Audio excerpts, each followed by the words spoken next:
À propos de l'Ukraine, en réalité, Trump fait preuve d'un réalisme louable. Parce que, qu'est-ce qui est passé? Les Occidentaux, au temps de Biden en Amérique, on a convaincu leurs médias, ont convaincu leur peuple que la Russie, mais que c'est rien, ils ont des armes dépassées, on va aller les occuper, ils ont beaucoup de richesses, comme ça on se partage les richesses, et puis désormais tout le monde est millionnaire dans nos pays ici. Ils n'ont jamais cru que la Russie tiendrait 2 jours. Donc pour eux, ils ont tendu un piège à la Russie en Ukraine, et que la Russie a mordu à la maison, on la prend, on la bat et on la dépaisse, on se la partage.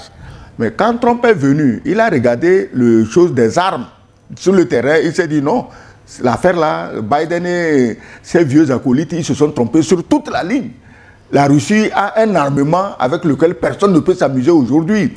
Les mêmes qui ont dit que la Russie est faible, qu'elle n'a que de vieilles armes, de vieux fusils. Même sous tes cocotiers ici, il y a des gens qui en ont les mêmes conneries, que la Russie n'a rien. Bon, maintenant, c'est les mêmes qui disent matin, midi, que la Russie veut les attaquer. Elle va vous attaquer avec quoi? Avec des sarbacanes, des flèches, ou elle vous attaque avec quoi? Puisque vous-même, vous êtes convaincu qu'elle est faible, qu'elle a des armes dépassées, qu'elle démonte les puces sur les frigidaires pour bricoler des armes. Donc, les Américains, du moins avec Trump, c'est les deals, c'est l'économie. L'Amérique veut Make America Great Again. Ils veulent que l'Amérique se relève économiquement. Ceux qui sont en train de détruire leur pays à cause de l'idéologie. Et la première idéologie maintenant dans ces pays, c'est la haine contre le russe. Donc la haine contre le russe, on n'a pas le pétrole russe, on n'a pas le gaz russe, on n'a pas les métaux russes, mais c'est bon comme ça, on peut mourir de faim s'il le faut. L'essentiel, c'est de prouver qu'on hait les Russes, qu'on les hait, on les méprise, on ne veut pas les voir. Ok, Trump n'est pas dans cette idéologie. Trump est dans le business. Qu'est-ce que je peux gagner avec les Russes? En Ukraine, qu'est-ce que je peux gagner? Hors de l'Ukraine, en Russie, qu'est-ce que je peux gagner? Et sur le plan mondial, en m'entendant bien avec les Russes, qu'est-ce que je gagne dans quel pays? Donc c'est tout, il n'y a pas de problème. La vraie question que certains se posent, c'est si la protection russe n'a pas suffi à sauver, à protéger Bachar el-Assad en Syrie, ou Nicolas Maduro au Venezuela, est-ce que les États du Sahel ont raison de continuer à faire confiance à la Russie? C'est la vraie question que certains se posent. Écoute, les États du Sahel, en réalité, n'étaient pas assis à compter sur la protection de la Russie. Ils voulaient les armes pour se défendre. Et même peuvent se battre. Mais ce n'est pas les États du Sahel, ce n'est pas leurs troupes qui ont libéré la France en 39-45. Ce n'est pas eux. Mais ils sont là, ils vont se battre. Donc la Russie n'est qu'un plus. Et avec les armes. Donc il ne faut pas dire que Bachar el-Assad n'est pas tombé à cause des forces extérieures. C'est à l'intérieur. Même Maduro, on a pris Maduro à cause des trahisons intérieures. Naturellement, dans le Sahel aussi, les trahisons ne sont pas exclues. Hein? Mais ce n'est pas du tout les mêmes schémas. Ce n'est pas les mêmes schémas. Donc les Sahéliens n'attendent pas les bras croisés à les Russes venir nous défendre. Non, ils veulent les armes. Et depuis qu'on leur a donné les armes, depuis qu'ils ont les armes, la preuve a été faite qu'ils savent se battre, qu'ils ont les armes qu'il faut et ils se battent comme il faut. C'est tout. Oui, disons qu'en toute franchise, avec la présence russe, c'est vrai qu'on n'a pas éradiqué le terrorisme, mais il y a quelque chose qui a été fait. On a vu certaines avancées en matière de lutte contre le terrorisme, ce qui n'était pas le cas quand la France occupait le terrain, avec l'opération Barkhane et son confrère, comment s'appelle cette opération Serval et Barkhane. Et donc, au temps de Serval et Barkhane, on n'avait pas eu ces avancées. Plutôt, même on freinait l'avancée des volontés maliennes. On leur dit ne bougez pas dans cette zone, attendez, alors que l'ennemi ou les forces djihadistes sont en train d'occuper le terrain, lesquelles forces étaient leurs propres protégés. Donc vous voyez que la situation n'est pas la même. Aujourd'hui, on sait qu'on a un camp avec la Russie derrière et les éléments de l'AES déterminés avancent sur le terrain. Alors, on tend vers la fin de cette première partie. Vous voulez qu'on analyse maintenant le comportement des voisins des États de l'Est. Si les États-Unis, pour le moment, n'ont pas décidé une intervention directe vers le Sahel, est-ce que c'est possible d'utiliser des proxys? L'inimitié aujourd'hui entre les États du Sahel et les voisins, est-ce que ce n'est pas une guerre par procuration? Les guerres par procuration, c'est elles qui sont à la mode aujourd'hui. Même la guerre d'Ukraine était une guerre par procuration. En réalité, la Russie ne se battait pas contre l'Ukraine. La Russie se battait contre l'OTAN, les États-Unis en tête. Donc les guerres par procuration, il y en a. Surtout quand c'est en Afrique, les proxys même n'attendent même pas qu'on les sollicite. C'est eux-mêmes qui se constituent en proxy pour provoquer les autres. Mais je crois qu'on doit faire très attention parce qu'en Afrique, ceux qui jouent au proxy, c'est les dirigeants. Ils n'ont pas demandé l'avis de leur population. Donc c'est un jeu qui ne peut pas prospérer. Si nous étions dans un schéma où c'est la population même de ces proxys qui est dressée contre les populations du Sahel, ok. Mais je regrette, hein, dans les populations des pays proxys ne suivent pas et ne suivront jamais. Voilà. Bon, ben, peut-être, je ne suis pas dans le rôle de celui-là qui pose les questions, mais pourquoi une intervention américaine dans les États du Sahel, dans le contexte actuellement? Parce qu'il y a le terrorisme? Je ne vois pas. Parce qu'en fait, le problème sur le terrain, si on le compare avec le Venezuela, je crois qu'on ne fait pas une bonne lecture de la chose. Au Venezuela, c'est parti depuis les années 2020 jusqu'en 2026. On a un élément à apprendre, c'est Nicolás Maduro, et le motif était clair, le narcoterrorisme. Mais est-ce que c'est un motif sérieux ou fallacieux? Sérieux ou pas, on l'a accepté. C'est ça qui a d'ailleurs coulé le bec à certaines nations comme les Nations Unies. Les armes de destruction massive de Saddam Hussein. C'était un motif, non? Une invention. Alors, qui était une invention. Mais ici, concrètement, est-ce qu'on a entendu les Américains dire un mot clair, précis par rapport à la situation au niveau des pays de l'AES? Est-ce qu'on ne peut pas à tout moment fabriquer un chef d'accusation? Oui, mais fabriquer quel chef d'accusation? Parce qu'ils s'organisent en AES, qui ne sont plus partis de la CEDEAO. Si on a pu lui trouver... Non, il pose de bonnes questions. C'est-à-dire qu'on peut inventer les motifs. Mais jusqu'à l'heure où je te parle, c'est plutôt dans les pays proxy africains là, qu'on trouve les réseaux de trafic de drogue, de soutien au terrorisme, au Hezbollah, pour détruire Israël. C'est dans ces pays que Hezbollah a mis sa base pour détruire Israël. Ce n'est pas dans l'AES. Ça ne peut jamais se passer dans l'AES que quelqu'un vienne s'installer pour faire la guerre à Israël. Ce n'est pas possible. Parce que les gens de l'AES, c'est des gens responsables. Et en aucun cas, ils ne soutiendront un terrorisme contre un État normalement constitué.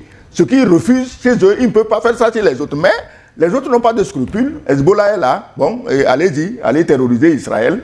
Et ça marche bien. Mais vous croyez que quoi? Les Américains, ils travaillent avec les informations. Ils ont les informations.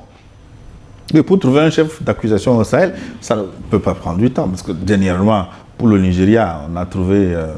Non, disons, franchement, moi, je ne suis pas au secret des dieux, mais à voir la réalité sur le terrain, les États de l'AES ne présentent aucune menace pour les intérêts américains. Et rien n'oblige les Américains à intervenir au niveau des États de l'AES. Ce qu'il y a là-bas, c'est une zone stratégique. Et il y a la Russie, il y a la Chine. Et donc, les Américains voudraient voir un peu plus sur ce qui se passe. C'est ça qui est leur préoccupation. C'est ça leur intérêt. Et s'ils n'y arrivent pas? Non, mais s'ils n'y arrivent pas, il y a plusieurs stratégies en matière de renseignement. L'AES n'a pas fermé sa porte à qui que ce soit. Est-ce que tu as appris que l'AES a décidé à compter de ce jour, nous ne voulons plus de ce pays sur le territoire? Non, ils ne sont pas bornés. C'est déjà intelligent. Ils calculent les intérêts de leur pays sur le long terme. Et ils dépassent les humeurs personnelles. Ils se disent qu'après nous, nos pays continueront à vivre, nos peuples continueront à vivre.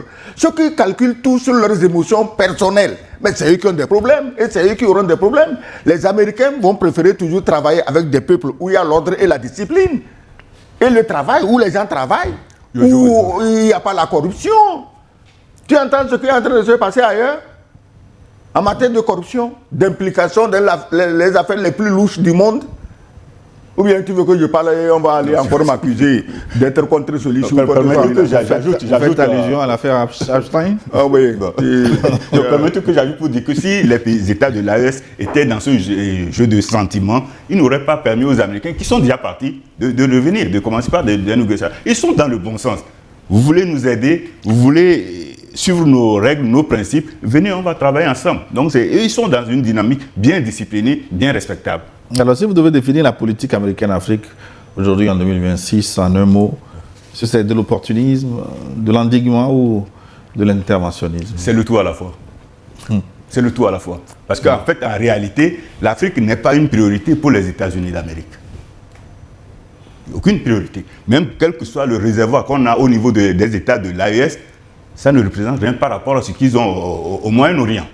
Et aujourd'hui, et jusqu'à ce que si mes sources sont encore exactes, jusqu'à ce que moi je ne quitte les États-Unis d'Amérique, l'eau coûtait plus cher que le pétrole. L'essence qu'on mettait dans les véhicules était moins cher par rapport à l'eau qu'on buvait. Donc vous voyez qu'ils ramassent ça. Ils n'étaient pas producteurs à l'époque, mais ils ramassent ça au niveau des pays du Proche-Orient. Ils amènent ça chez eux, qu'ils distribuent gratuitement. Donc ce qu'on a en Afrique, d'accord, mais leur priorité, c'est que non, les Russes ne doivent pas être quelque part où eux, ils n'ont pas leur regard.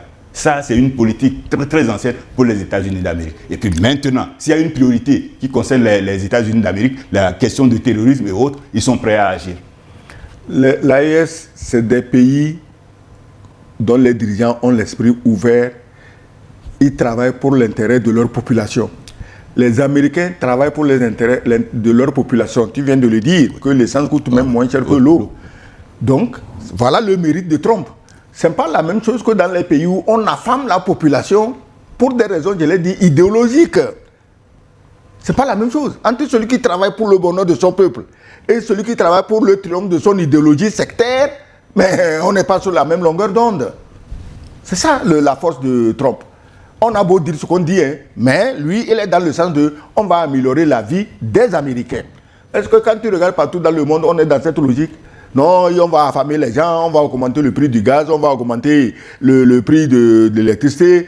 Il faut haïr les Russes. Si vous haïssez les Russes, les augmentations là, c'est rien. Vous devez supporter ça. Il faut haïr les Russes. Ah ben d'accord, merci. Pour clôturer cette première partie, si éventuellement les États-Unis frappent l'Iran aujourd'hui, est-ce que ce n'est pas une mauvaise nouvelle pour l'Afrique? Bon, frapper l'Iran, est-ce qu'eux-mêmes prendraient ce risque? Parce que... Avec les porte-avions, parce que tu sais... Les avions, le personnel déployé sur place. C'est comme en matière de pédagogie. Quand tu veux prendre une sanction, tu analyses quel est l'impact de la sanction et quel est l'effet retour de la sanction. Et donc, par rapport à ça, je ne vois pas les États-Unis d'Amérique prendre ce risque. Parce qu'on a vu en Irak, hein, ils ont essayé en Irak, mais jusqu'à présent, je ne vois pas concrètement ce que les Américains ont pu faire en Irak. Vous voyez. Et donc, je me dis que aller bombarder l'Iran pour montrer qu'on est encore puissant, non, on n'a pas besoin réellement de ça. Et puis, qui dit Iran? Il dit des pays alliés à l'Iran, pays amis à l'Iran. Et on ne sait jamais ce qui peut advenir par la suite. Tu sais, l'Amérique, c'est un pays très fort. En matière d'armement, on ne discute pas. Les bombes nucléaires, ils peuvent arroser l'Iran chaque mètre carré avec sa bombe sur les 1 600 000 km². Mais dans tous les cas de figure, l'Iran sortira vainqueur parce que l'Iran, c'est le cabri mort. Cabri mort n'a pas peur du couteau. Mais quand l'Iran va bloquer le détroit d'Ormuz seul, ça c'est un seul jet, c'est ça.